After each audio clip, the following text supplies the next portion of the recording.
আসসালামু আলাইকুম এভরিওয়ান। রাতের বেলা ঘুম আসছিল না, ভাবলাম রুমটা ক্লিন করি।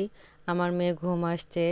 4-5 দিন ধরে তো খুব ব্যস্ত ছিলাম, জার্নি করে এসে 2 দিন বিয়ে, তারপর বাবু সামলানো, এগুলো আর হয়ে উঠতেছিল না। ভাবলাম রাতেই শুরু করে দেই, ড্রেসিং টেবিল আর বাক্সর উপর যেগুলো ছিল এগুলো পরিষ্কার করি।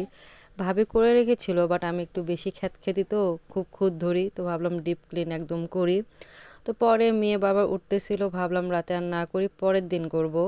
সকালবেলা মা আবার এগুলো কাপড় দিয়ে গেল, বলতেছে এগুলো সব গুছায় অর্ডারের ভিতরে রাখ। আমি সব রাখ, পুরা রুমটা ডিপ ক্লিন করলাম। আমার কাছে পরিষ্কার পরিচ্ছন্ন থাকতে খুব ভালো লাগে, সেটা আমি যেখানেই থাকি। কারো গোছানো বা সব কিছু করার পছন্দ না। আমার কথা হলো আমি নিজের কাজ নিজে করব, আমি কারোর উপর ডিপেন্ড থাকি না। তারপরে সকালে তো ভাত খাই নাই, দুপুরে খাইলাম। এখানে মাছ দিয়ে ঝোল রান্না করছে আমি আর আমার মেয়েকে, কারণ আমার মা ভাইয়া ভাবে আজকে ধান শুকাইতে দিছে চাতালে, এবং আমাদের বাড়ির সামনে আলু স্টোর আছে, সেখানেও মা গেছে।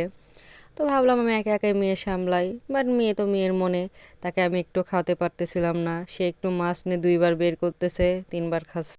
জামরুল তার ছোট ভাইরাতে ছিল, সে সেটা নেওয়ার জন্য খুব জেদ করতেছিল। তার ছোট ভাইরাতে যে কোনো জিনিস থাক, তার এটা জেদ করে নিতেই হবে। আমি ভাবলাম কেঁচা হওয়ার থেকে আমি গাছ থেকে পেড়ে দেই।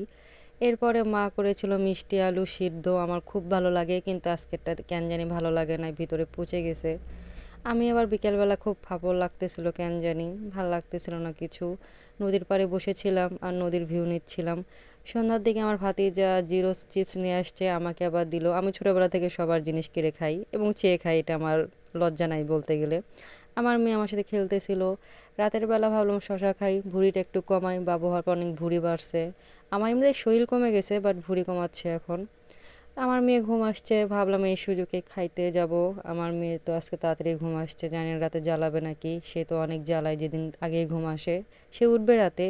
এরপর দুধ ভাত খাইলাম। আজকের মতো এতটুকুই, টাটা বাই বাই, খোদা হাফেজ।